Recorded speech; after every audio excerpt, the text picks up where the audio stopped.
Assalamualaikum warahmatullahi wabarakatuh. Alhamdulillahirrahmanirrahim. Wassalatu wassalamu ala asyrofil mursalin wa ala alihi wa sahbihi ajmain. Amma ba'd. Bapak, Ibu, Kanda, Yunda yang kami hormati, lebih khusus narasumber kita Profesor Dr. Mukhtar Latif, MPD. Beliau juga adalah Rektor UIN Jambi ya tahun 2006 sampai 2010, dosen dan guru besar Pascasarjana UIN Sultan Taha Epidin Jambi. eh, Prof, walaupun telat, saya ucapkan Yaumil Milad ya, masih bulan-bulan ini miladnya Prof Mukhtar Latif pada bulan Januari ini ya. Semoga laksanakan amal-amal soleh berkontribusi untuk umat dan bangsa. Selamat dan salam semoga tercurah kepada Nabi Muhammad SAW, serta keluarga dan para sahabatnya. Eh, Anda, Yunda, Bapak Ibu sekalian, alhamdulillah pada pagi hari ini topik kita adalah kehadiran Allah Subhanahu dalam setiap kehidupan kita. uh, Prof Mukhtar Latif selain sebagai guru besar di UIN Jambi juga beliau adalah tokoh dari Tarbiyah ya. Nah, kita dengan baca basmalah. Bismillahirrahmanirrahim. Bismillahirrahmanirrahim. Seperti biasa Prof ini yang ketiga ya di acara KBP ini. Ya, alhamdulillah. Ini saya lihat banyak dari Jambi nih pesertanya yang hadir. Ini uh, dari Sumatera banyak juga ini pada pagi hari ini.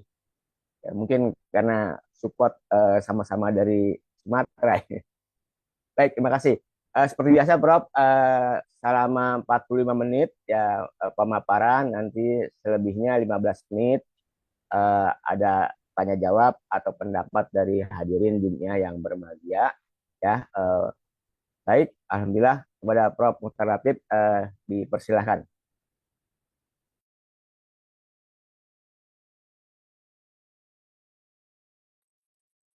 Suaranya masih di mute, Prof. Dibuka.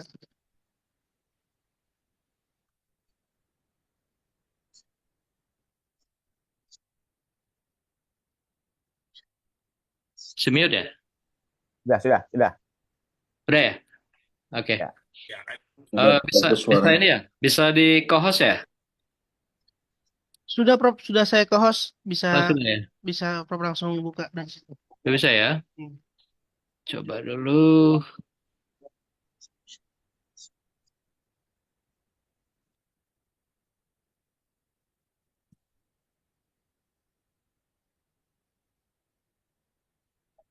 Di mana ngambilnya?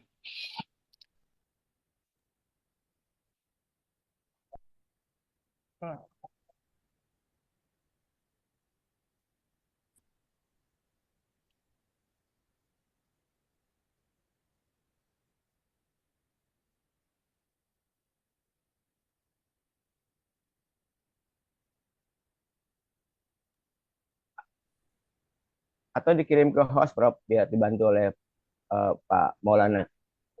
Oh, boleh juga. Bisa Ya, dikirim ya. ke saya, Prof. Yang saya tadi WA, Prof. Baik. Saya kirim aja ya. Baik, Prof. Baik.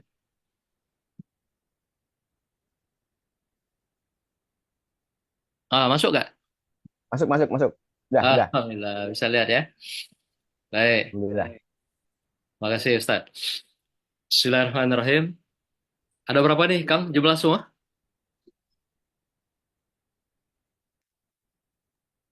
Biasanya sampai 100, Prof. Kalau sambil berjalan ini baru 50-an kita 40 Boleh. 47. Baik. Bismillahirrahmanirrahim. Assalamualaikum warahmatullahi wabarakatuh.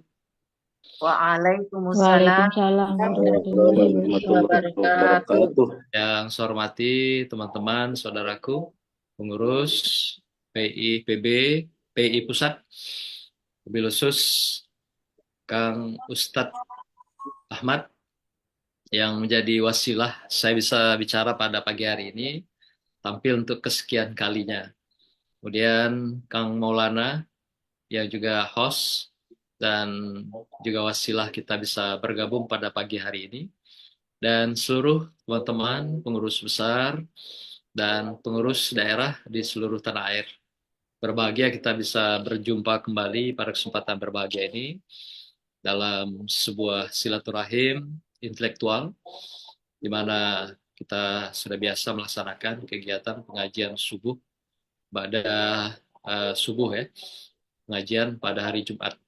Hari ini kita akan bicara tentang sebuah tema yang saya kira sederhana, tapi setidaknya kontekstual dengan kondisional kita dalam konteks hari ini, baik di dalam negeri kita sendiri, di tanah air, maupun secara global ya, yang sedang melanda kehidupan kita secara keseluruhan di seluruh belahan bumi dunia. Nah, kemudian teman-teman mobil khusus dari Sumatera dan Jambi barangkali juga ada yang bergabung cukup banyak, mungkin juga ikut bersama kita pada pagi hari ini. Pada saya diberikan tema yaitu kehadiran Allah SWT dalam kehidupan. Tema ini ringan, sederhana, tapi insya Allah kita bisa kaji secara lebih mendalam nanti dan mendasar, supaya lebih kita bisa diskusikan lebih jauh nanti, lebih luas tentang topik yang kita angkat pada pagi hari ini. Bapak-Ibu sekalian, jamaah yang berbahagia, saya berangkat dari pengantar dengan sebuah pertanyaan sederhana, yaitu mengapa kita harus dihadirkan oleh Allah dalam kehidupan ini. Ini yang penting kita kita urai pada pembahasan pada pagi hari ini. Sebenarnya kalau kita bicara tentang kehidupan, semua makhluk di muka bumi atau di dunia itu sudah selesai urusannya dengan Allah SWT. Siapapun mereka selain manusia, kecuali manusia yang masih tergantung dengan Allah, yang masih sangat memerlukan dengan Allah, dan dengan juga makhluk-makhluk yang lainnya. Seperti juga yang paling utama itu adalah tentang janji kita kepada Allah. Sebagaimana diungkapkan dalam surah Al-A'raf ayat 172, yang di sana ada kata kuncinya yaitu alastu birrabbikum qalu bala sahidna. Bahwasanya ketika kita akan lahir ke dunia, akan dilahirkan oleh ibunda kita tercinta, ketika ruh ditiupkan, kita berjanji kepada Allah. Dan Allah bertanya pada kita, alastu rabbikum. Kata Allah, siapa Tuhanmu? Siapa Rabbmu? Kata Allah. Alastu birrabbikum. Maka kita menjawab, dan sekaligus kita berjanji, bersahadat kepada Allah SWT. Bahwa Tuhan kita adalah Allah. Kemudian seiring dengan itu kita berjanji, qalu bala sahidna. Nah, itulah janji yang sering kita ucapkan ketika akan lahir dan kepada anak-anak kita atau cucu kita, yang juga kita qomatkan, sekaligus juga sebelumnya kita azankan. Nah, itulah janji kita, asyhadu alla ilaha illallah wa asyhadu anna Muhammadar Rasulullah. Janji itu belum selesai. Belum selesai kita tunaikan. Maka itu artinya persoalan kita dengan Allah itu belum selesai. Sesuai dengan janji-janji kita di dalam kehidupan dunia. Karena kita bukan hidup di dunia yang vakum, dunia yang hampa, maka perjanjian kita itu sering distorsi di dalam kehidupan. Sering zigzag. Kalau istilah Al-Ghazali itu sering pasang surut. Iman kita, hati kita, itu sering pasang surut. Al-imanu yazidu wa yankus. Pasang surut. Seperti air. Karena itu tadi, karena kita hidup bukan di dunia yang hampa atau vakum. Sehingga persoalan kita dengan Allah belum selesai. Sesuai dengan janji-janji yang sudah kita ucapkan itu. Sehingga usainya atau selesainya kapan? Ya tentu Allah yang tahu. Dan persoalan kita juga dengan para malaikat belum selesai. Buktinya sampai detik ini kita masih dikawal oleh Rakib Atid, demikian juga malaikat yang lain masih juga memantau dan belum melaksanakan fungsi-fungsinya, tugasnya sebagai petugas Allah, bukan petugas partai, petugas Allah gitu. Jadi belum selesai dia melaksanakan tugas-tugasnya itu. Baik Rakib, Atid, Malik, Ridwan, Jibril, Mikail, Israfil, Israel, sampailah pada Mungkar dan Nakir. Belum selesai. Maka itu kita masih punya hal-hal yang berkenaan dengan pemenuhan janji-janji itu dengan Allah, yang juga dijalankan janji-janji itu oleh para malaikat, dan kita juga belum selesai urusan kita dengan jin, dengan iblis dan setan. Belum selesai. Buktinya mereka masih bekerja setiap hari. Kinerja mereka masih berjalan, masih ditagih oleh komandannya gitu. Bahkan kita setiap lahir udah dibekali seorang jin dalam hidup kita yang kita kenal dengan korin. Nah, itu menunjukkan bahwa mereka bekerja menjalankan visi misinya, kita juga menjalankan janji-janji kita, belum selesai. Nah, bahkan juga terakhir kita juga masih punya problem, punya urusan, persoalan dengan sesama manusia. Juga belum selesai. Mulai dari kita kanak-kanak, sampailah masuk masa anak, masuk akil balik, sampai hari ini. Kita berhubungan dengan manusia. Dan hubungan itu ada yang mungkin kita jalankan dengan baik, indah. Ada kita jalani dengan kezaliman, dengan kejahatan, dengan kecurangan, dengan keculasan, dengan fitnah dan adu domba, dengan gosip dan intrik. Inilah yang kita jalankan, dan apa yang kita jalankan ini misi kita belum selesai. Maka itu kita masih punya persoalan, punya problem. Nah, oleh karena itu kita belum berakhir kehidupannya. Jadi ketika nanti rezeki itu Allah stop, ketika perjalanan ajal kita Allah stop, artinya disitulah berakhirnya persoalan-persoalan kita, urusan kita dengan Allah, dengan para malaikat, wabil khusus Rakib dan Atid, demikian juga jin, iblis, dan setan dengan manusia sesamanya. Nah, Bapak Ibu sekalian, sehingga kita dalam hidup ini masih berurusan dengan Allah dan makhluk-makhluknya yang lain. Bagaimana dengan makhluk yang lain? Tidak ada lagi masalahnya. Karena mereka memang dihadirkan ke muka bumi, ke dunia ini untuk kita. Apapun bendanya. Baik itu angin, hujan, air, tanah, tumbuhan, hewan, semua dihadirkan untuk kita. Tapi mereka urusannya udah selesai dengan Allah. Justru kita yang berurusan dan berkepentingan dengan mereka yang diberikan oleh Allah Subhanahu wa Ta'ala. Kalau mereka udah selesai, karena setiap saat mereka adalah bertasbih. Subhanallah. Mereka sibuk berbuat, bekerja, mengabdi hanya karena Allah. Mereka setiap saat menyanjungkan Subhanallah. Pohon-pohon, sampai kepalanya itu, akarnya itu ke dalam bumi, itu kepalanya itu. Itu menunjukkan bahwa dia setiap saat bertasbih kepada Allah. Jadi udah selesai persoalan-persoalan yang berkenaan justru dengan Allah. Jadi mereka semua dalam kehidupannya hanya mengabdi kepada Allah dan karena Allah.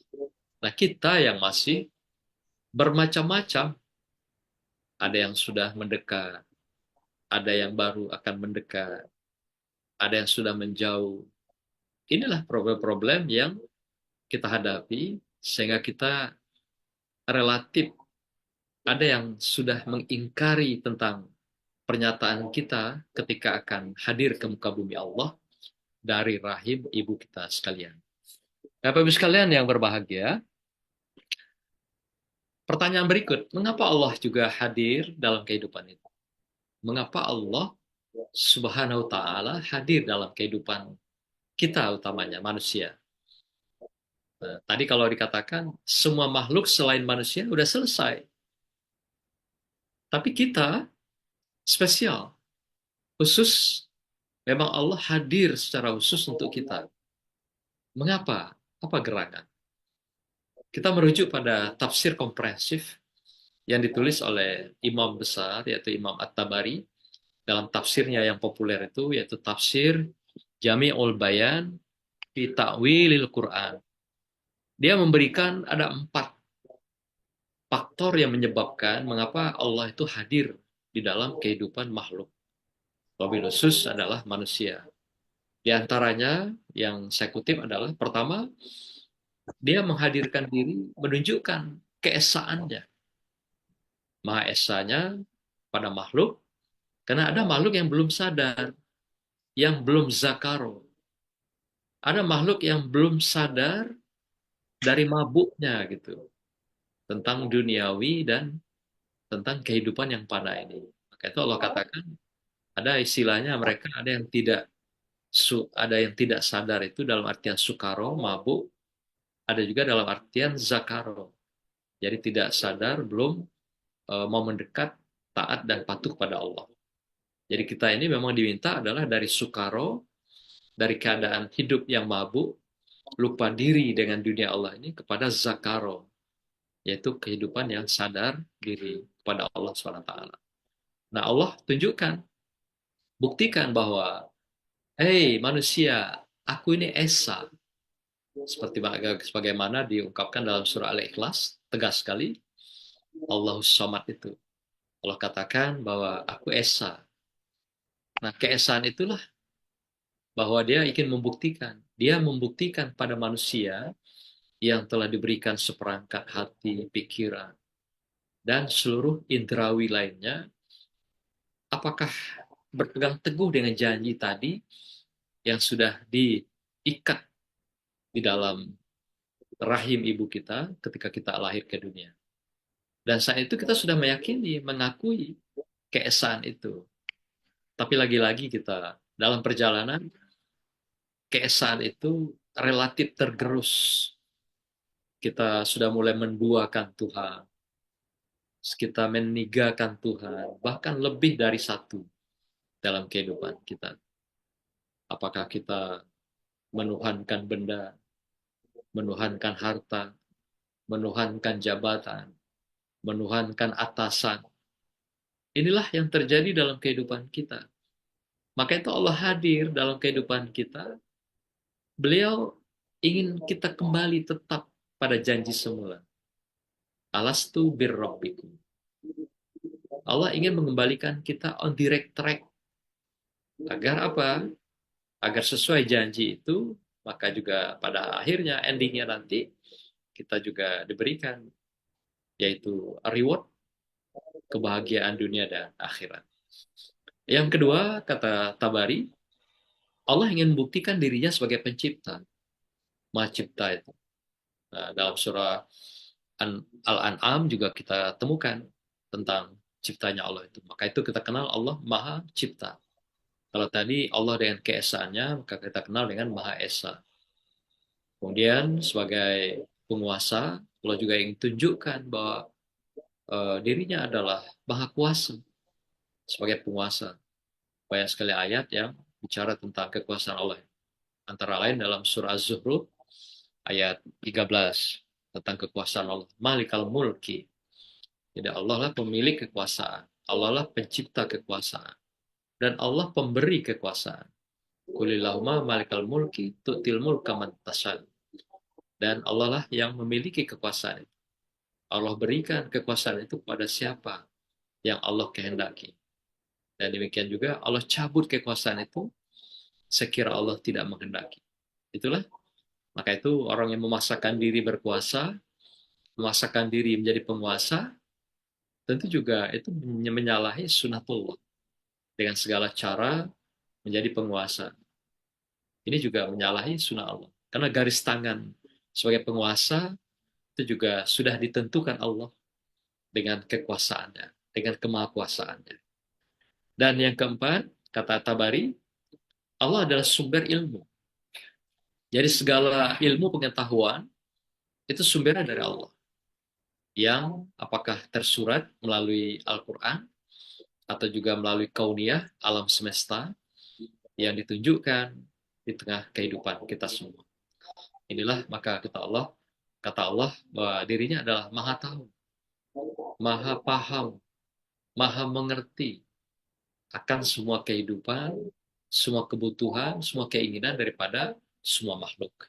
Inilah kata Tabari mengapa Allah hadir di dalam kehidupan manusia. Mengapa Allah menghadirkan keberadaannya di dalam kehidupan manusia. Bapak Ibu sekalian yang saya hormati, berikutnya bagaimana Allah hadir di dalam kehidupan kita, dalam kehidupan manusia, dalam keseharian. Nah, kita menemukan ada 3 ayat dalam konteks ini, tapi kita bahas khusus ayat Luqman atau surat Luqman ayat 16. Yang kata kuncinya adalah ya'ti bihallah. Yang lain-lain hanyalah penguat, seperti misalnya Qaf. Surat Qaf itu Allah menunjukkan dekatnya Allah dengan kita. Artinya Allah hadir di tengah kehidupan kita, ya artinya dia sudah sangat dekat. Bukan saja sekedar hadir, tapi sudah ada di dalam denyut nadi, dalam tarikan nafas dan langkah hidup kita.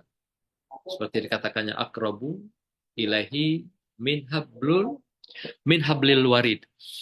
Allah katakan bahwa dirinya itu sangat dekat. Lebih dekat dari urat nadi lehermu, atau urat leher. Begitu dekatnya beliau dengan kita. Nah, tapi kita tidak bahas tentang itu. Tapi kita ingin mengangkat dalam surah Luqman ayat 16 yang letternya kita lihat di depan. Ya. Bapak Ibu bisa kelihatan ya barangkali. Bismillahirrahmanirrahim.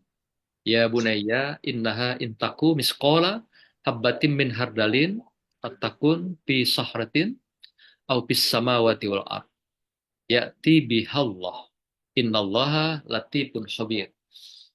Luqman berkata kepada anaknya, wahai anakku, sungguh jika ada sesuatu perbuatan seberat biji sawi atau zarah atau debu dan berada dalam sebuah batu atau di langit maupun di bumi, niscaya Allah akan memberinya balasan. Sesungguhnya Allah maha halus lagi maha teliti. Nah, kita ingin mengangkat di sini adalah tentang ya'ti bihallah yang seperti dikatakan oleh surah Luqman ini. Ya. Apa itu maksud ya'ti bihallah? Kalau di sini letter-letternya adalah bahwasanya apa yang ada di seluruh alam ini semuanya itu adalah diberikan oleh Allah. Diberikan apa itu? Baik balasan, kemudian juga balasan itu apakah positif atau negatif. Apakah sanksi atau reward, sanksi punishment, ya hukuman, atau juga penghargaan, pahala atau dosa. Nah inilah istilahnya ya'ti bihallah. Artinya kalau pandangan At-Tabari mengatakan ya'ti bihallah itu adalah setiap makhluk itu ya'ti bihallah, tergantung pada Allah. Allah hadir di dalam setiap makhluk. Allah ada di dalam setiap makhluk. Sekalipun sebesar debu makhluknya itu, kalau dalam bahasa kimia fisika itu, sebesar molekul atau sel yang ada dalam kehidupan manusia, apakah dia dalam batu, dalam tanah, di dalam kayu, atau dalam tubuh kita, itu semua tergantung pada Allah. Ya'ti bihallah. Jadi tidak ada yang lepas dari kendali dan kontrol Allah, tidak ada yang lepas dari monitoring daripada Allah. Sehingga kehadiran semua makhluk itu benar-benar dipantau, dikontrol, dan Allah hadir di dalam kehidupan mereka. Seperti dikatakan tadi, Allah sudah ada di dalam diri kita, seperti dekatnya dengan urat nadi itu. Aqrabu ilaihi min hablil warid.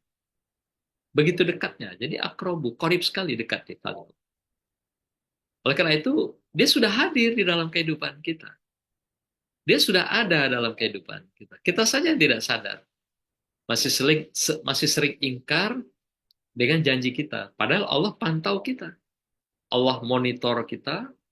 Allah kontrol kita, dan Allah punya CCTV terhadap kita, baik langsung maupun melalui petugas-petugasnya, yaitu para malaikat yang selalu mengikuti kita, mengawal kita, selalu merekam setiap apapun tarikan langkah dan nafas kita.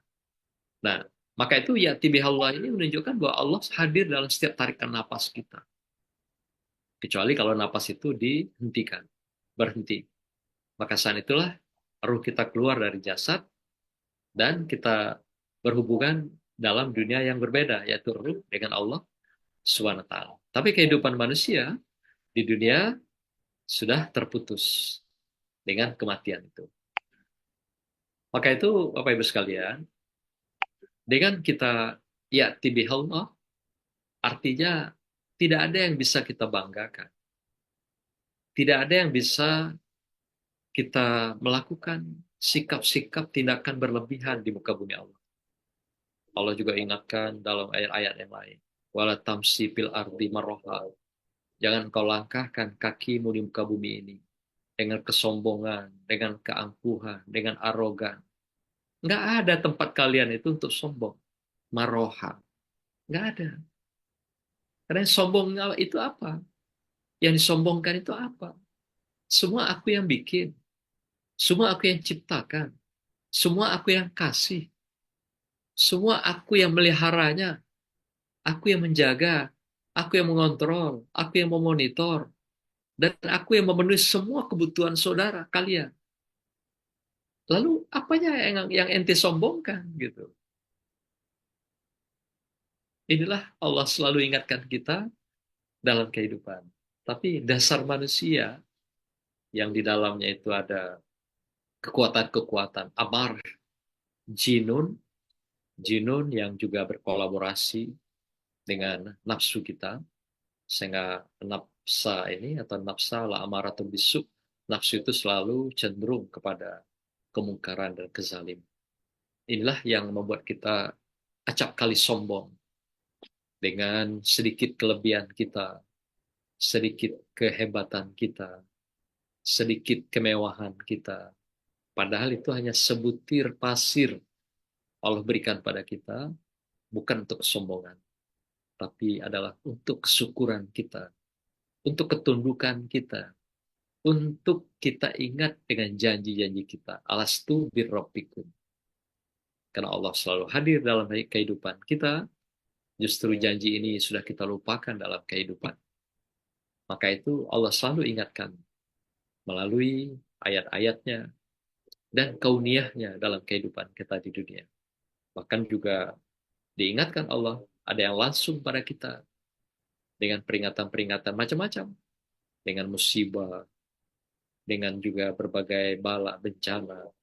Ini pada dasarnya adalah Allah mengingatkan kita akan janji-janji yang sudah pernah kita ucapkan pada Allah Subhanahu wa taala. Bapak Ibu sekalian, kehadiran Allah tentu saja dia bekerja secara cerdas. Dia memberdayakan petugas-petugas Allah. Ya, lagi-lagi bukan petugas partai, petugas Allah. Siapa dia di antaranya? Inilah para malaikat yang terus bekerja sampai hari ini melaksanakan tugas-tugas Allah. Demikian juga para nabi dan rasul, mulai dari Adam sampai Rasulullah, Nabiullah Muhammad Rasulullah SAW. Kemudian para ulama, al-ulama warisatul anbiya, itu juga menjadi petugas Allah sebenarnya dalam menyampaikan kalamullah dan juga mengingatkan kita semua bahwa kita ini ya'ti bihallah, tergantung pada Allah. Ada janji dengan Allah. Ada komitmen dengan Allah. Maka itu Allah minta konsisten. Inilah yang mengingatkan konsistensi itu. Ada malaikat yang kadang-kadang diberikan ingatan dengan caranya. Para nabi dan rasul telah memberikan ingatan dengan kalamullah dan uswahnya. Para ulama sampai hari ini juga memberikan tausiahnya dengan pesan-pesan kalamullah, dengan juga sunnah-sunnah Rasulullah. Dan termasuk juga ternyata jin. Itu juga adalah termasuk petugas Allah dikatakan oleh Tabari dalam tafsirnya itu. Inilah yang akan bertugas, yang sedang bertugas, dan juga yang sudah bertugas melaksanakan tugas-tugas Allah ini, melakukan monitoring, kontrol terhadap janji kita yang sudah kita ikrarkan pada Allah Subhanahu wa taala itu, dan yang sudah mengikat kita dalam kehidupan sehingga kita ya'ti bihallah. Bapak Ibu sekalian, apa dan siapa senjatanya Allah? Ternyata juga selain petugas, Allah punya senjata-senjata. Yang senjata itu dia simpan dengan baik, dia letakkan dengan baik, bahkan dia berikan sebagai kemaslahatan manusia dengan baik. Di antaranya adalah, atau Bari mengatakan, semua makhluk yang mendampingi kehidupan manusia selain malaikat dan jin. Itu adalah dikenal dengan senjatanya Allah. Jadi ketika Allah akan memerangi manusia, atau dengan kata lain menghakimi manusia, atau dengan juga bahasa lain memberikan vonis, menghukum manusia, maka Allah akan berikan kekuatan-kekuatan kepada makhluk-makhluk selain manusia. Ternyata itu adalah senjata Allah. Kemudian juga mereka yang menjadi senjata Allah ini adalah makhluk-makhluk hidup maupun makhluk mati yang ada di sekitar kita, lingkungan kita, yang sesama makhluk dengan kita. Kemudian mereka juga ada yang bergerak dan juga mereka berbuat sesuai dengan protap yang diperintahkan Allah. Istilahnya diberikan sebagai role model dari Allah atas perintah yang diberikan. Nah, kalau di luar pekerjaan itu, hari-hari apa kerja mereka? Subhanallah. Mereka hanya bertasbih pada Allah, mensucikan Allah, membesarkan Allah, mengagungkan Allah. Jadi mereka tidak seperti kita yang seringkali lupa diri dengan Allah, lupa kita berpijak di bumi Allah, lupa kita bernapas dengan napasnya Allah, lupa kita makan dengan rezekinya Allah, lupa kita bahagia dengan keluarga, anak, istri, yang itu adalah pemberian daripada Allah. Kelupaan-kelupaan ini yang membuat kita lupa janji pada Allah. Tapi mereka, semua makhluk, taat dan patuh pada Allah. Sami'na wa ata'na. Tapi manusia, seringkali, acap kali, sami'na wa asoyna. Mereka mendengar, mereka paham, mereka tahu, tapi asoyna. Mereka abaikan, mereka lalai dalam kehidupan. Sehingga lagi-lagi Allah mengingatkan, dia hadir di dalam kehidupan kita, dalam setiap tarikan napas dan langkah kehidupan manusia. Bapak Ibu sekalian, bagaimana cara Allah menghakimi, menghukum makhluk manusia ketika manusia tadi tidak mau menepati janjinya. Alastu birrabbikum. Tidak mau menyadari, tidak mau mengakui bahwa mereka itu ya'ti bihallah, tergantung pada Allah, bersandar kepada Allah. Allah lakukan ada 6 protap. Jadi Allah juga tidak mau ujuk-ujuk memberikan sebuah keputusan yang sifatnya punishment itu, menghakimi gitu. Ternyata juga Allah sangat adil, sangat arif. Apa langkah pertama Allah lakukan kepada kita? Bagi orang-orang yang tidak mau kembali kepada on direct track tadi dengan janji pada Allah itu. Yang tidak mau ya'ti bihallah, mengakui tergantung, bersandar pada Allah itu. Ya, padahal kita sudah diberikan. Pertama, Allah berikan kita bekal dulu dalam kehidupan ini. Jadi ketika kita sudah sempurna di dalam rahim ibu kita, di usia 3-4 bulan, ditiupkan ruh. Setelah ruh ditiupkan, dan Allah lengkapkan diri kita itu.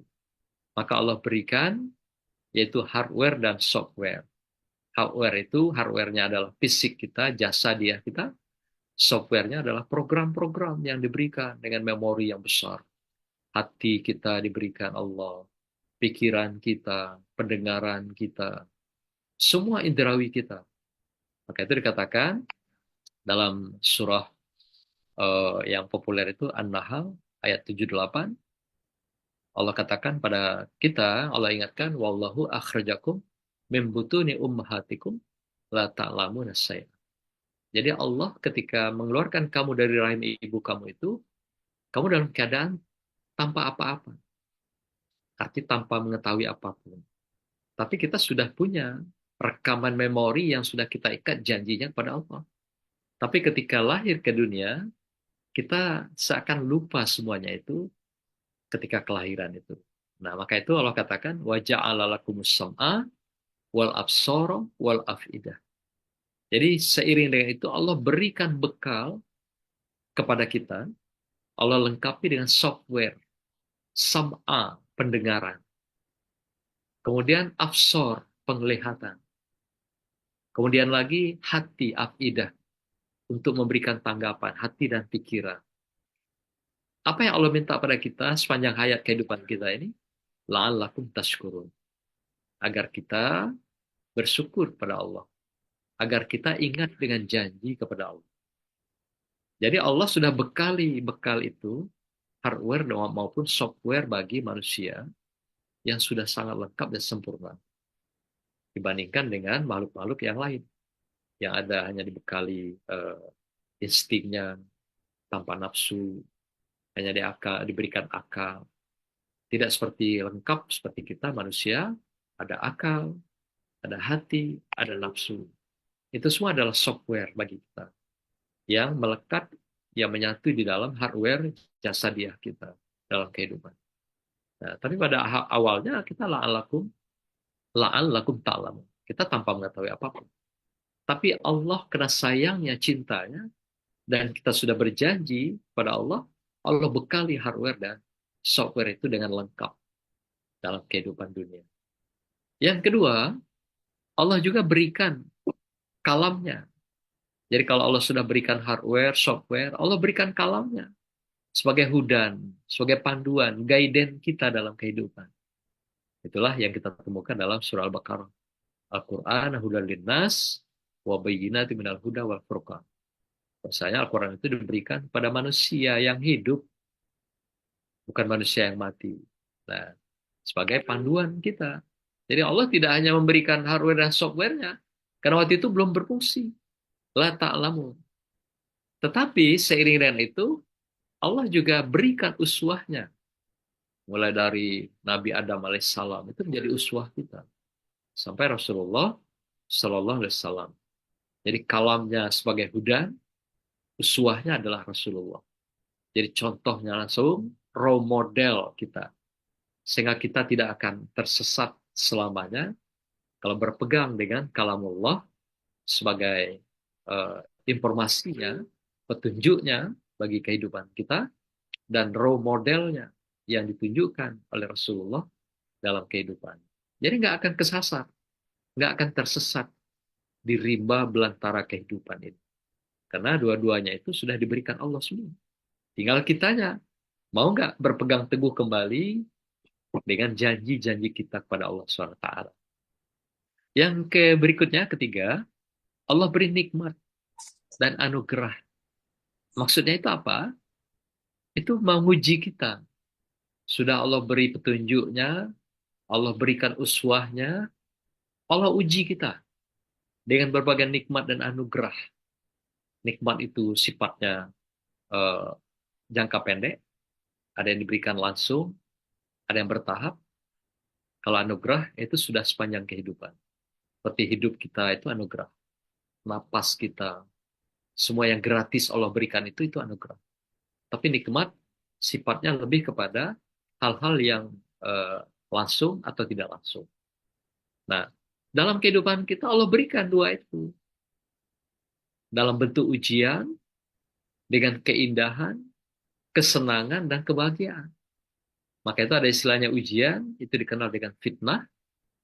Demikian juga hal-hal yang berkenaan dengan zina. Zina itu adalah merupakan keindahan-keindahan. Kemudian manusia merasa senang.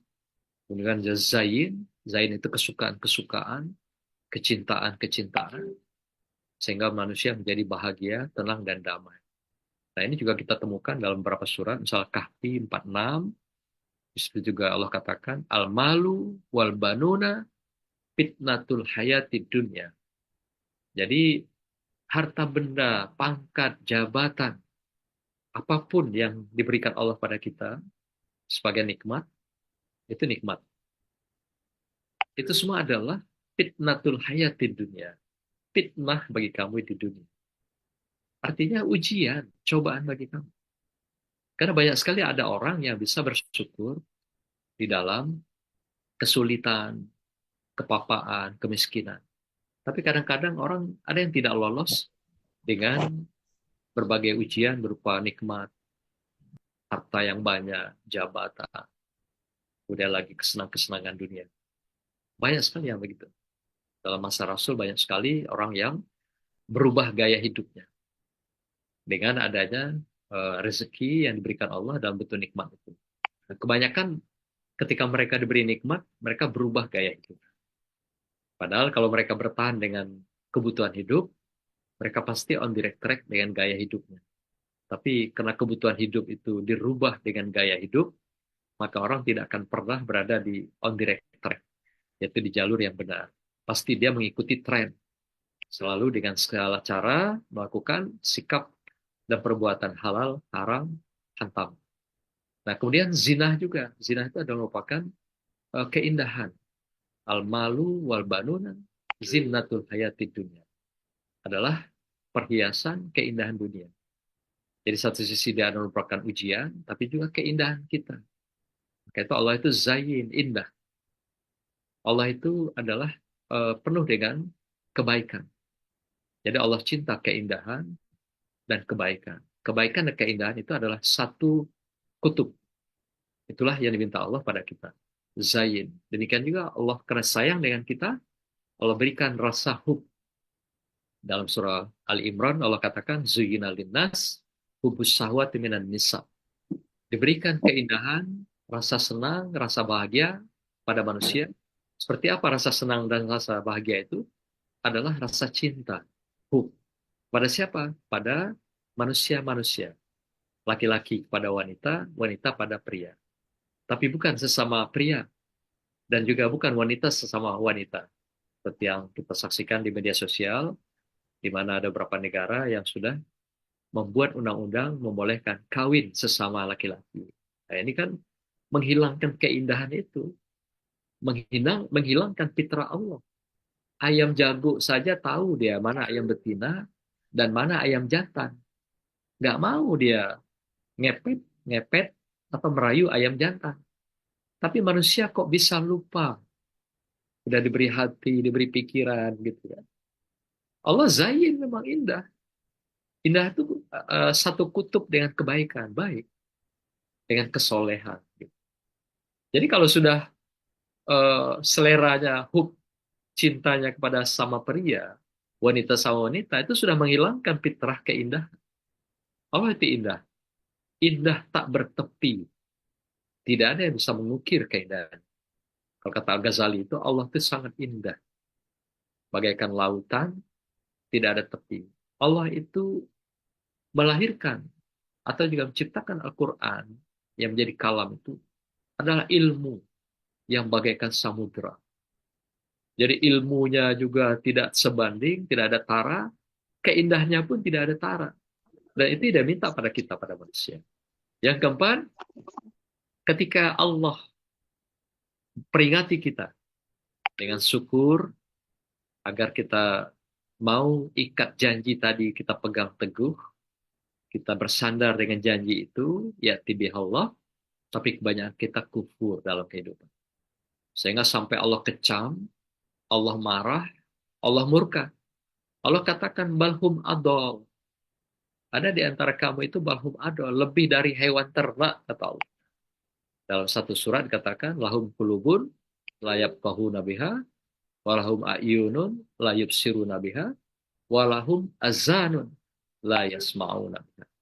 Kata Allah, aku sudah berikan kamu hati, qulubun, tapi nggak dipakai untuk merasa, untuk menyadari akan keberadaan aku aku hadir di tengah kamu semua.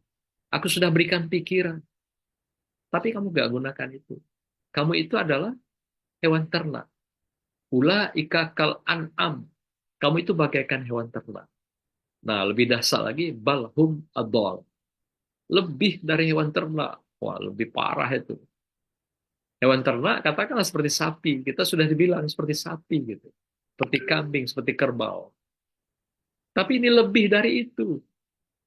Balhum adol. Saking murkanya Allah, karena sudah dibekali tadi dengan hardware itu, dan softwarenya, hati, kemudian lagi pikiran, pendengaran. Tapi tidak kita gunakan untuk menatap semesta kenyataan ini. Itu dari Allah.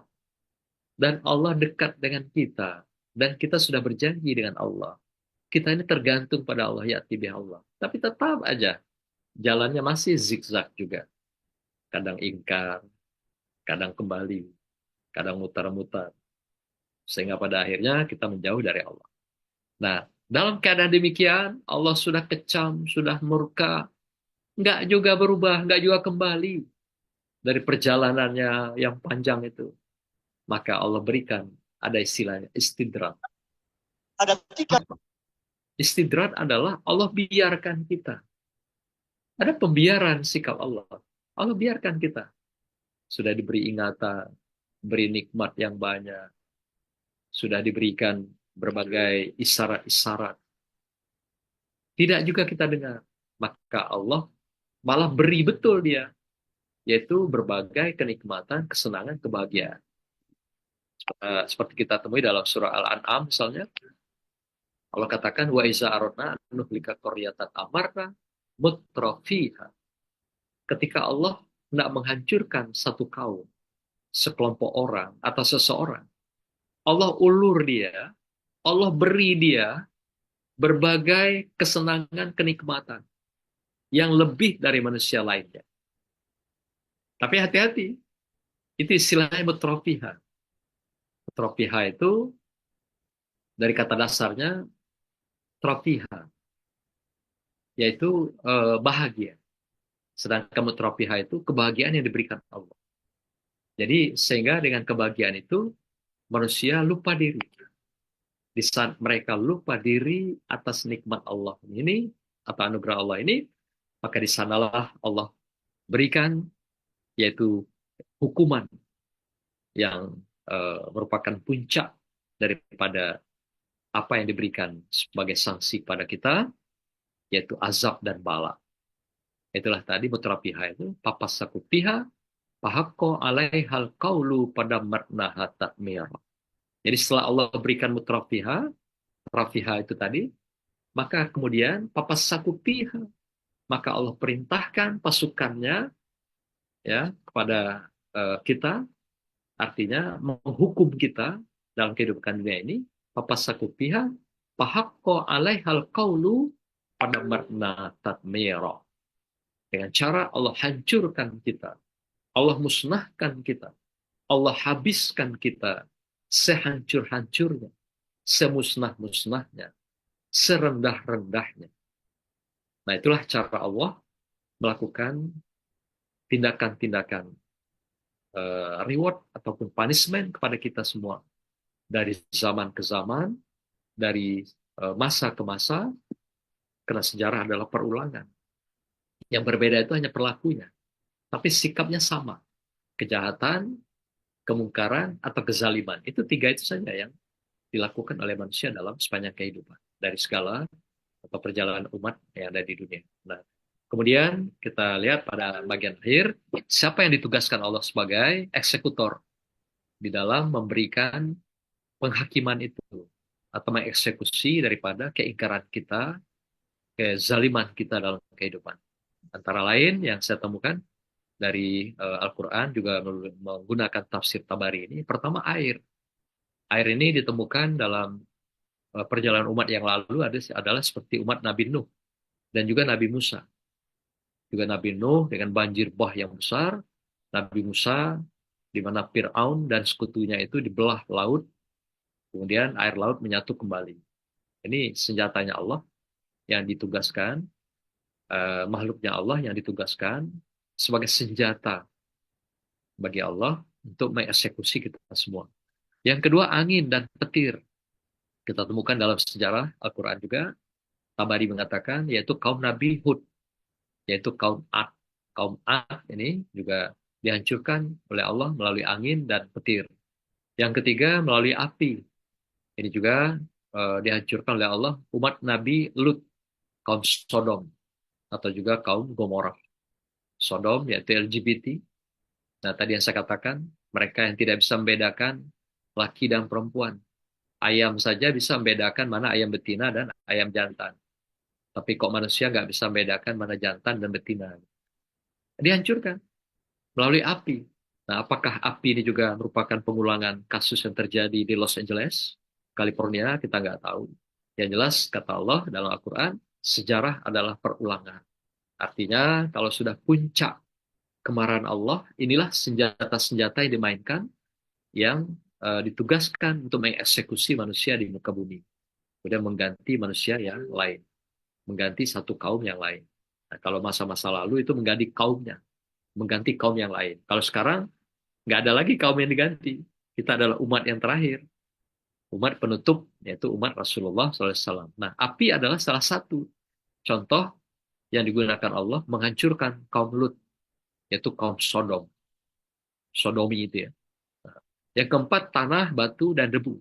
Seperti misal kita mengenal ada gempa, kemudian lagi tanahnya bergeser, retak, tenggelam, dan sebagainya.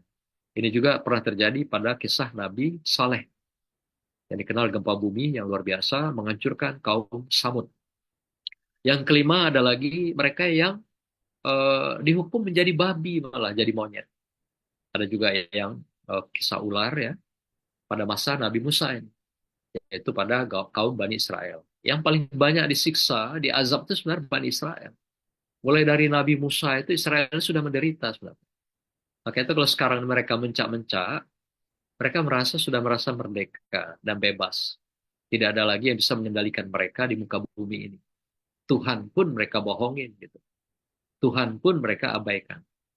Nah, inilah menunjukkan bahwa mereka ingkar.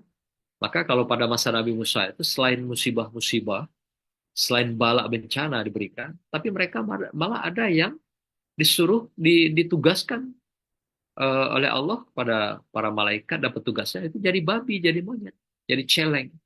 Selain jadi fisiknya, juga perilaku mereka kayak babi gitu. Babi itu kan tidak punya malu, tidak punya lagi harga diri, tidak punya kemuliaan dan kehormatan.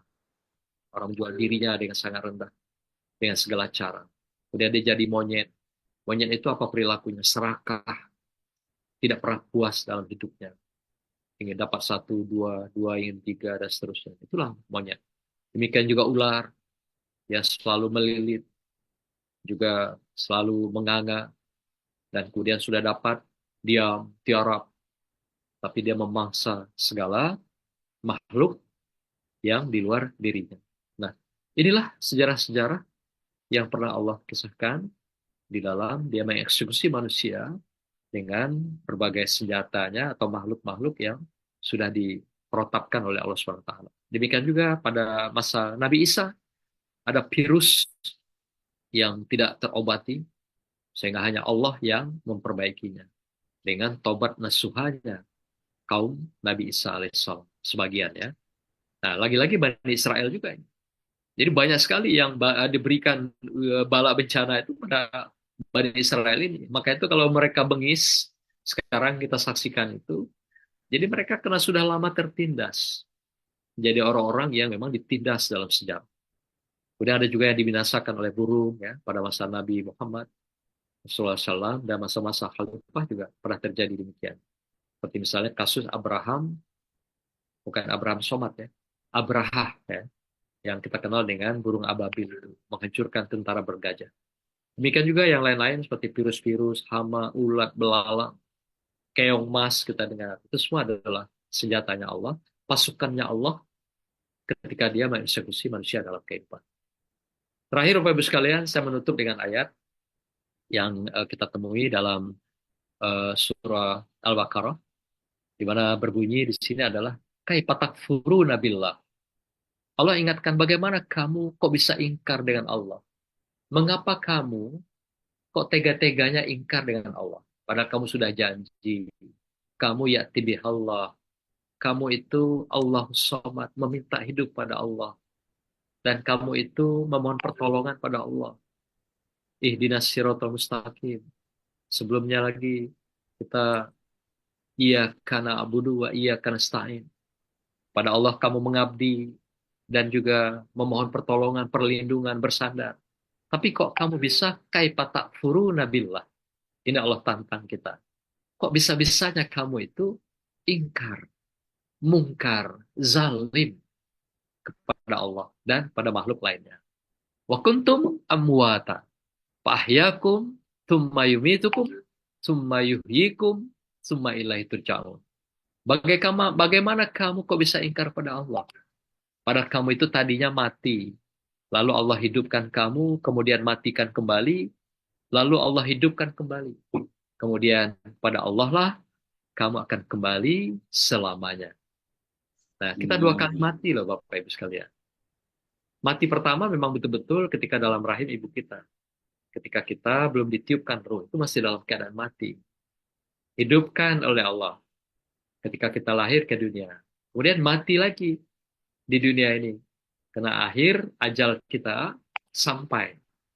Nah, kemudian Allah hidupkan kembali, bangkitkan kembali di akhirat sana. Di alam kubur, barzah, sampailah nanti yaumil kiamah, ketika kita mempertanggungjawabkan segala apapun perilaku perbuatan kita di muka bumi Allah ini, apakah sesuai dengan janji kita, yaitu alastu birrabbikum, atau kita sami'na wa asoina, kita mendengar, kita berjanji, tapi kita ingkari janji kita dalam kehidupan. Padahal Allah sudah katakan, kita semua adalah ya'ti bihallah.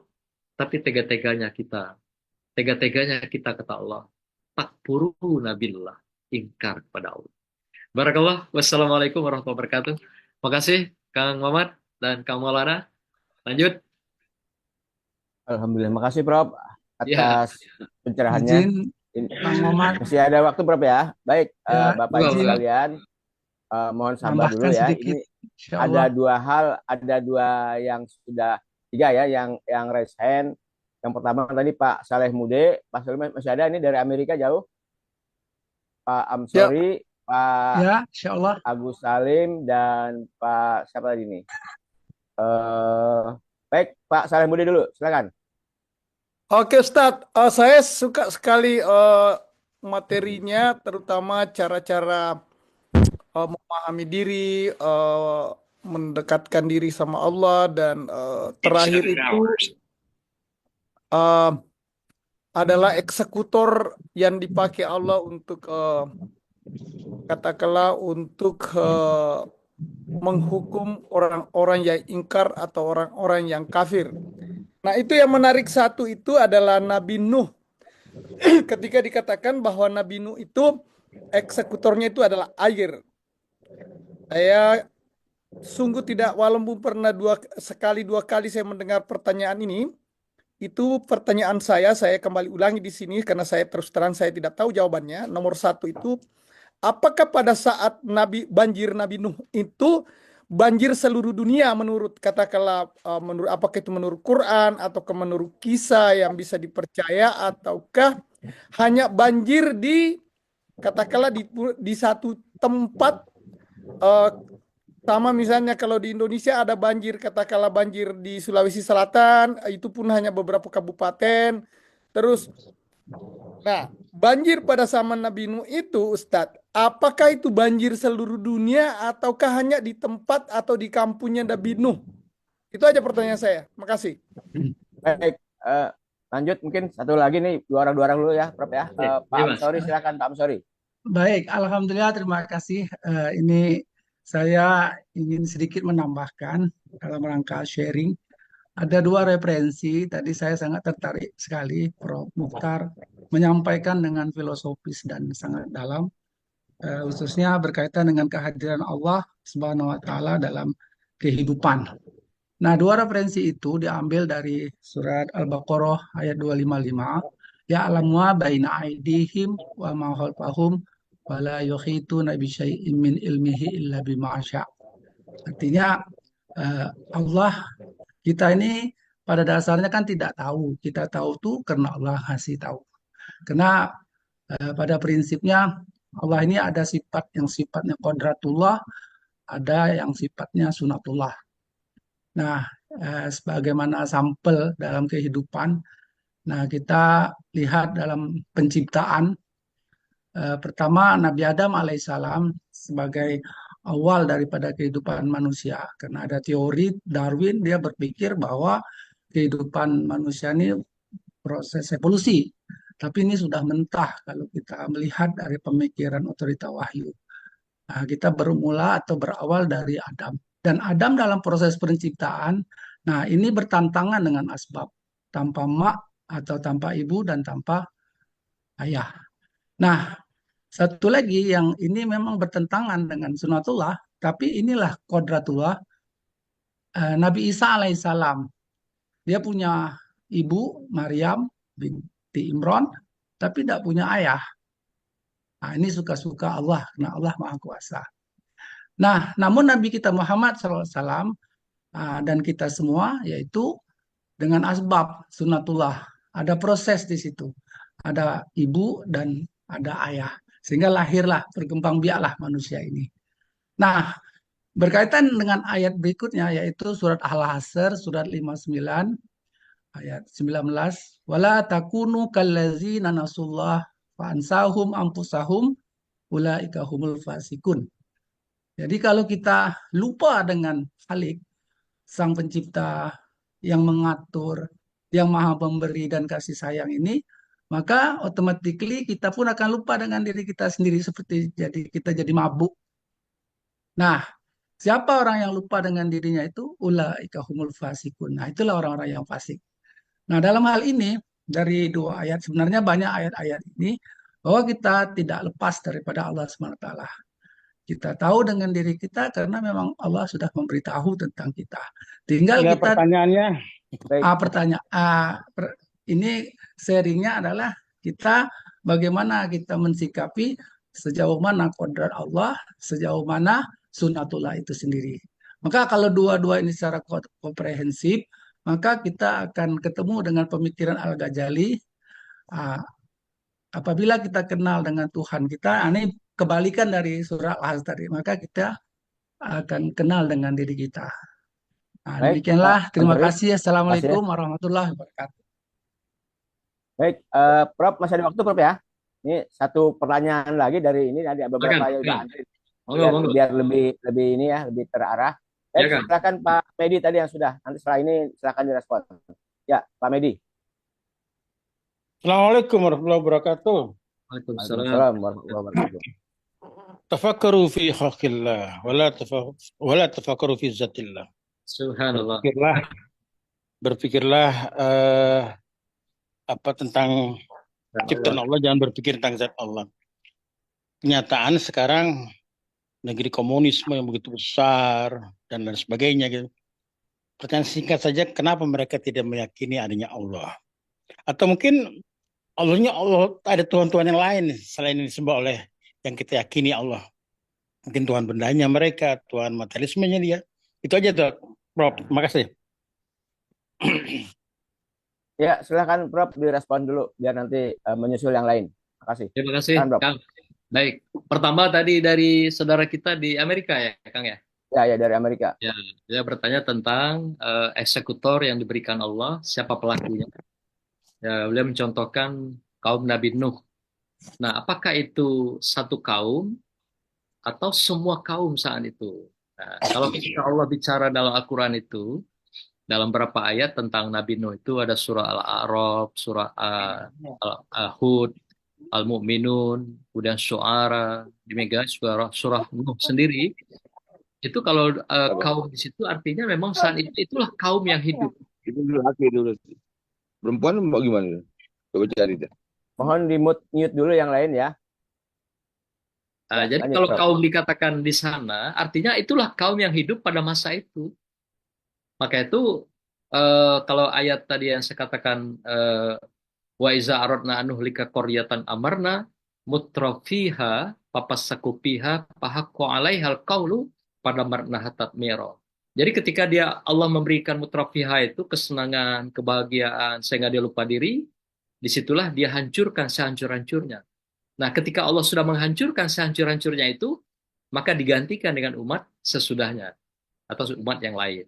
Kemudian diberikan lagi kitabnya, ada juga yang langsung kitab, ada juga yang dalam bentuk mushaf. Kalau dalam sejarah itu dikatakan demikian. Nah, kemudian Allah berikan nabi dan rasulnya sebagai uswahnya, role modelnya gitu, Pak. Sehingga kalau dari paparan ayat-ayat yang saya temukan ini, demikian juga tafsir Tabari mengatakan kaum saat itu, ya memang itulah makhluk manusia yang hidup pada saat itu. Jadi ketika banjir bah itu datang, ketika itu Allah hancurkan semua kaum Nabi Nuh yang ingkar, hanya tinggal sedikit saja yang beriman kepada Allah SWT. Sesuai dengan janji mereka, alastu birrabbikum tadi. Bahasanya, ya Allah, engkaulah Rob kami. Engkaulah Tuhan kami. Dan mereka menepati janji itu dalam kehidupan. Inilah yang diselamatkan oleh Allah SWT di dalam kisah pada masa Nabi Nuh alaihissalam ini. Demikian juga pada Nabi Musa ya. Ada juga air itu, yang laut dibelah dua, kemudian mereka nyebrang di Laut Merah itu. Nah, sampailah ke seberang rombongan Nabi Musa yang beriman pada Allah. Tapi yang lain, semua tenggelam di tengah Laut Merah. Gitu yang pertama. Yang kedua, saya kira Pak Dr. Ansori tadi memperkaya ya, Kang Ahmad ya. Tidak perlu kita respon, itu juga sangat baik. Ada istilahnya qadratullah dan sunatullah. Qadratullah itu, qadarullah adalah ketentuan yang sudah ditetapkan Allah. Ketika kita lahir ke dunia, Allah berikan 4 qadratullah, qadarullah kepada kita. Apa itu 4 itu? Rasulullah jelaskan. Pertama adalah rezeki kita. Yang kedua adalah ajal kita. Ketiga adalah nasib. Apakah kita jadi orang yang senang, bahagia, atau susah, menderita. Itu nasib namanya. Yang keempat adalah Allah berikan kepada kita zaujihi, jodoh kita. Nah, empat hal itu adalah hal yang misteri dalam kehidupan kita. Itu qadratullah bagi manusia. 4 hal diberikan pada kita, tapi tidak pernah Allah berikan kapan, di mana, dan sampai kapan kita diberikan. Contoh ajal. Allah berikan ketika ditiupkan ruh, lalu kita akan hidup sampai kapan? Ternyata kita waktu kecil, kanak-kanak nggak mati. Remaja juga lewat. Sampai dewasa juga sudah kita lewati. Sekarang sudah masuk pada usia-usia tua. Belum juga ajal. Nah, hanya Allah yang tahu. Jadi 4 hal itu ada rahasia Allah. Itulah qadratullah. Nah, kemudian sunatullah itu yang berlaku pada alam semesta. Sesuatu yang sudah sesuai dengan protap, ditetapkan Allah, yang tidak bisa dirubah oleh manusia, kecuali juga atas kehendak Allah. Sekira itu untuk pengayaan. Yang terakhir tadi dari siapa kan? Pak Medi dari Jakarta. Oh ya, tentang apa tadi Kang? Kenapa mereka yang orang komunisme tidak percaya Tuhan? Apa yang menyebabkan mereka tidak percaya Tuhan? Oh, baik. Ada 3 model sekarang yang tren di dunia ini, Pak. Pertama, kita mengenal ada mereka yang teis, percaya dengan Tuhan dan agama. Yang kedua, ada yang ateis, tidak percaya sama sekali dengan Tuhan dan agama. Ketiga, ada mereka percaya Tuhan, tidak percaya agama. Apa itu namanya? Agnostisis. Agnostisisme itu lagi tren sekarang ya, Pak, di dunia ya. Nah, itu apa sebabnya? Karena tadi saya katakan di awal, kita tidak hidup di dunia hampa. Kita tidak hidup di dunia vakum. Padahal semua kita sudah berjanji, Pak. Berjanji dalam kehidupan kita ketika dilahirkan ke dunia, yaitu alastu birrabbikum. Kita mengakui, Engkau adalah Tuhan kami, Rob kami, ya Allah. Maka itu qalu bala sahidna. Kami berjanji kepada Engkau. Akan sahidna. Akan sahadat dalam kehidupan ini. Mengikuti janji kami, mengikuti segala perintah dan laranganmu. Akan taat kepada Engkau. Sami'na wa ato'na. Itu janji kita. Tapi ternyata dalam kehidupan kita, sami'na wa asoyna. Kalau dilihat dalam psikologi agama, Ada dua yang melatari kehidupan manusia itu yang menggerakkan. Dalam diri kita ini ada dua hati. Ada hati nurani, ada hati sanubari. Hati nurani itu dekat dengan hati kecil kita yang namanya wisdom. Atau dalam bahasa agama namanya domir. Hati paling kecil, hati paling benar, tidak pernah salah dalam kehidupan. Itu hati nurani. Ada yang kedua, yang kita kenal hati nobari dalam diri kita. Hati nobari, sanubari itu, dia dekat dengan nafsu. Dia sering berkolaborasi dengan nafsu. Nah, jadi kalau kita, mengapa berubah kalau pertanyaan begitu? Salah satu faktor penyebab, karena ada kita dalam hati itu, belahan kedua namanya hati sanubari. Yang kolaborasi dengan nafsu. Nafsu itu dekat dengan jin, dekat dengan setan, dekat dengan iblis. Cenderung kepada kemungkaran. Inna nafsa la amaratum bisu, kata Allah. Jadi kalau kamu ikuti nafsu itu, kamu pastilah hidup dalam kezaliman, kemungkaran, dan berada dalam kesesatan yang nyata. Pasti ingkar, pasti sirik, pasti munafik dalam kehidupan. Kenapa? Karena berkolaborasi dia, ada nafsu di sana. Ada jin di sana, korin yang ada dalam diri kita ini. Jadi kita setiap lahir itu, jin itu sudah perintahkan pasukannya mengawal kita setiap orang, namanya korin. Nah, jin ini kalau kita arahkan menjadi kebaikan, dia mengikuti dimensi malaikat. Maka jinnya dikenal jin Islam, jin yang beriman. Tapi kalau enggak, kalau kita juga hatinya kotor, yang dekat dengan nafsu, dia ikut jejak kita itu, menyesuaikan, malah menyuburkan jin korin yang dalam diri kita itu. Inilah yang melatari mengapa manusia bisa melakukan berbagai tindakan kezaliman, kemungkaran, dan kejahatan itu. Kolaborasi antara hati sanubari dengan nafsu yang didorong, diperkuat dengan adanya jin, setan, iblis yang ada di dalam diri kita. Jadi kita tidak hidup di dunia yang vakum. Maka itu kita bertarung dalam hidup ini. Antara nurani dengan sanubari. Kita bertarung dalam hidup ini dengan kekuatan malaikat, dengan dimensi saitonia, yang merupakan perilaku jin dan iblis itu. Itulah syaitan. Inilah tarik-menarik setiap hari. Barang siapa yang memang benar sholatnya, maka dia akan pasti punya perisai kekuatan dalam kehidupannya. Benar ketaatan ibadahnya, pasti dia juga punya kekuatan benteng yang tidak terkalahkan, yang sangat tangguh di hadapan manusia. Inilah tarik-menarik itu, kutub positif dan negatif. Siapakah pemenang dalam 24 jam dalam kehidupan kita? Itu kembali kepada sholat kita, ibadah kita, puasa kita, sedekah kita, kesolehan kita, dan sebagainya. Inilah. Nah, maka itu kita bertanya juga, sudah berkualitas nggak sholat kita? Atau sholat kita masih seperti sholatnya orang munafik, kata Allah. Yaitu as-sholatu kusal, sholat orang yang berpura-pura. Atau sholatnya orang mabuk, sukaro, wa antum sukaro, wala taqrabus sholah wa antum sukaro. Jangan engkau sholat kalau engkau masih dalam keadaan mabuk, kata Allah.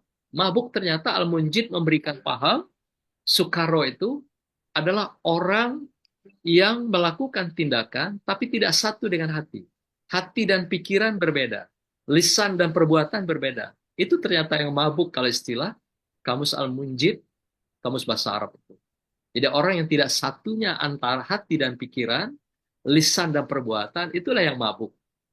Jadi kalau mabuk minuman, itu mabuk yang dalam artian fisik. Tapi mabuk dalam artian spiritual, ternyata itu yang dimaksud dengan sukaro. Atau model yang ketiga, sholatnya orang yang selalu berkeluh kesah. Siang malam berkeluh kesah aja. Jadi sholat itu hanya curhat doang. Hanya menyampaikan keluhan dan kesah saja gitu. Bukan sebagai sebuah perjanjian kita. Alastu bi rabbikum. Bukan sebagai Allah itu sandaran kita. Bukan Allah itu pelindung kita. Bukan Allah itu tempat kita meminta dan memenuhi segala harapan. Tapi sholat hanya berkeluh kesah. Sehingga kita sholat juga hanya sekedar gugur kewajiban. Sholat kita juga menjadi ukuran kualitas mengapa kita kalah dalam pertarungan tarik-menarik antara dimensi malaikat dengan dimensi Saitonia dalam kehidupan. Barakallah, Kang. Terima kasih. Baik. Masih ada waktu, Prof. Ada dua nih yang terpantau. Oh ya, monggo. Oke. Baik, mungkin sebelum nanti merespon apa yang disampaikan oleh Prof. Mukhtar ya, ini ada permintaan soal materi untuk di-share, Prof. Mungkin bisa Oke. lewat Pak Maulana atau lewat saya. Baik, ya. Dan Bapak dan Ibu sekalian, nanti insya Allah rekaman pagi ini akan kita share juga ya kepada masing-masing grup WA, dan mohon juga nanti di-share dan di-like. Baik, untuk Pak Agus Salim. Usul foto bersama, jangan lupa. Silakan Pak Agus Salim. Ya. Assalamualaikum warahmatullahi wabarakatuh. Waalaikumsalam warahmatullahi wabarakatuh. Baik, terima kasih. Tadi Prof menyampaikan atau mengutip mengenai kehadiran Allah di dunia ini atau di kehidupan kita ini. Antara lain dalam Al-Quran disebutkan walaqad khalaqnal insana wa na'lamu ma tuwaswisu bihi nafsuh wa nahnu aqrabu ilaihi min hablil warid. Allah itu lebih dekat daripada urat leher kita. Ya, Abi bertemu dengan orang Arab Badui. Di situ ada satu pertanyaan yang disampaikan, di mana Allah? Lalu disebutkan di situ Allah di atas. Bagaimana mengkompromikan atau memahami dua pernyataan ini, Prof? Nah, itu saja pertanyaan saya, Prof. Terima kasih. Assalamualaikum warahmatullahi wabarakatuh. Waalaikumsalam. Silahkan Mbah Jahrawi ini dari Bantul yang rajin siap. Silakan Mbah. Assalamualaikum warahmatullahi wabarakatuh. Terima kasih, moderator, dan saya sangat beruntung bisa mengikuti. Kemudian yang selanjutnya, mari dengan adanya KBPII ini perlu manajemen ditingkatkan lagi. Kemudian juga perlu realisasi manajemen takorup, Prof. Nah, saat ini alhamdulillah Ketua MPR-nya juga dari KBPI ya. Nah, ini mohon untuk memanage kedekatan kita dengan Allah melalui KBPI untuk kemaslahatan Indonesia yang saat ini sudah nampak adanya abruhah.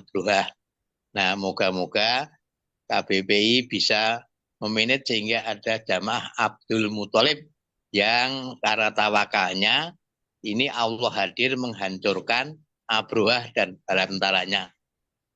Singkat saja, semoga ini sudah cukup.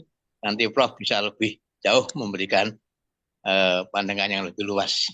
Terima kasih Pak Moderator dan Prof yang terhormat. Mudah-mudahan sehat selalu, awet tua dan manfaat. Terima kasih. Assalamualaikum warahmatullahi wabarakatuh. Waalaikumsalam. Terima kasih Mbah Jahrawi dari Bantul ini ya, bila rajin di tiap Jumat beliau ini. Baik Prof, silahkan ditanggapi dan sekaligus menutup untuk closing statement. Kan Prof. Baik, terima kasih Kang. Yang pertama tentang Allah di atas ya.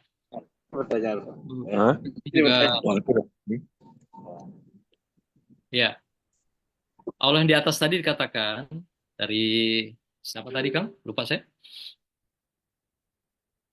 Pak Jahrawi. Jahrawi ya. Oke. Pak atau Pak Agus Salim tadi ya.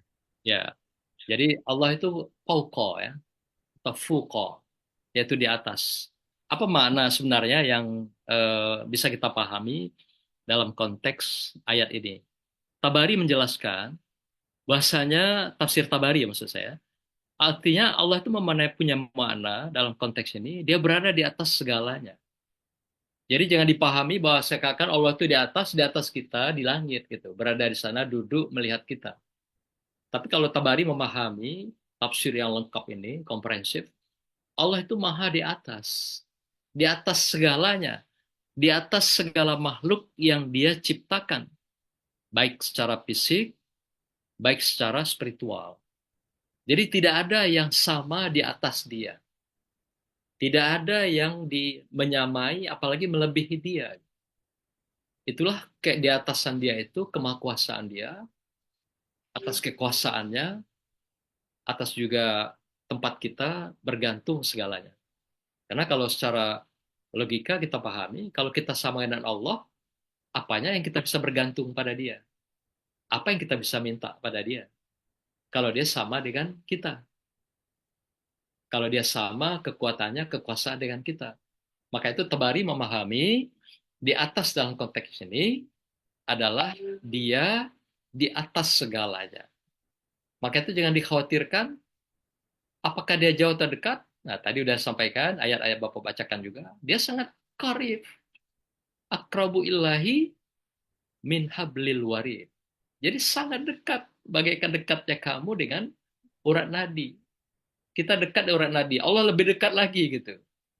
Artinya Allah itu berada dalam setiap tarikan napas. Setiap denyut nadi. Setiap aliran darah. Disitulah Allah hadir di tengah kita. Jadi di atas dalam konteks ini, ada yang memahami secara jasa dia. Di atas seakan-akan di atas, di langit gitu ya. Padahal tidak demikian. Dalam pelajaran Tauhid awal kan kita sudah belajar sifat-sifat Allah yang 20, 12, itu kan mulai dari wujud, qidam, bako, dan seterusnya. Kita memahami betul bagaimana sifat-sifat Allah itu sebagai bingkai dasar keagamaan kita. Mungkin kita kembali ke sana, itu lebih kita bisa mantapkan tauhid kita agar mengenal Allah. Seperti tadi katakan Pak Ansori tadi, ketika manusia mengenal dirinya, man arrofa nafsahu, paman arrofa robbahu. Barang siapa yang mengenal dirinya, pasti dia akan mengenal Tuhannya. Nah, orang yang tidak mengenal Tuhannya, kata Al-Ghazali, umumnya dia tidak atau belum mengenal dirinya, belum sadar dirinya, belum sukaro, belum kembali kepada kemanusiaannya, belum zakaro, belum sadar dalam kehidupannya tentang kemanusiaan dan keilahian. Nah, inilah sebagai pengayaan ya untuk Bapak atas apa yang tadi sampaikan. Yang kedua, saya kira saran tadi untuk Kang Ahmad barangkali dan Kang Maulana untuk kesempurnaan daripada pengajian kita. Terima kasih Kang, barakallah. Baik, makasih Prof atas pencerahannya di pagi hari ini. Ini alhamdulillah ini banyak yang protes ke saya nih Prof. Banyak yang nggak bisa masuk Prof. Masya Allah. Ya, Ada berapa Kang? ya. Tadi pagi sekarang udah mulai menurun nih. Yang Indonesia Timur dan Tengah sudah pada pamit. Oh ya. Baik Bapak dan Ibu sekalian, terima kasih Prof atas pencerahannya. Semoga menjadi amal ibadah dan jariah buat Prof dan kita semua yang menyimak pada pagi hari ini bisa mengamalkan apa yang telah disampaikan oleh Prof Latif ya. Sangat luar biasa materinya, banyak hal-hal yang baru ya yang kita simak tadi ya. Semoga ini bukan yang terakhir ya. Dan Prof sudah yang ketiga atau keempat kali nih untuk di KBP ini ya. Alhamdulillah beliau tidak bosan-bosan untuk mendampingi kita. Allah balasannya surga. Ya insya Allah, amin, amin. Baik, sekali lagi saya ucapkan Yaumil Milad buat Prof yang pada bulan Januari ini ya. Ya selamat. Ya semoga berkah umurnya ya. Amin. Baik, Bapak dan Ibu sekalian, atas kehadirannya nanti insya Allah rekaman akan kita share lewat grup-grup WhatsApp dan mohon nanti di like dan di share kepada yang lain juga ya. Nanti juga ini juga banyak minta materinya nih Prof. Ini saya lihat banyak para ustadz mungkin nanti Jumat mau didaur ulang juga di materi ini Prof. Barakallah. Ulang buat khotbah Jumat. Baik, kita akhiri dengan baca hamdalah. Alhamdulillahirrahmanirrahim. Semoga bermanfaat. Allah meridhai kita dan insya Allah kita berjumpa di Jumat yang akan datang dan di waktu-waktu yang akan datang. Terima kasih. Mohon pamit. Assalamualaikum warahmatullahi wabarakatuh. Waalaikumsalam warahmatullahi wabarakatuh. Kajian subuh terbaik.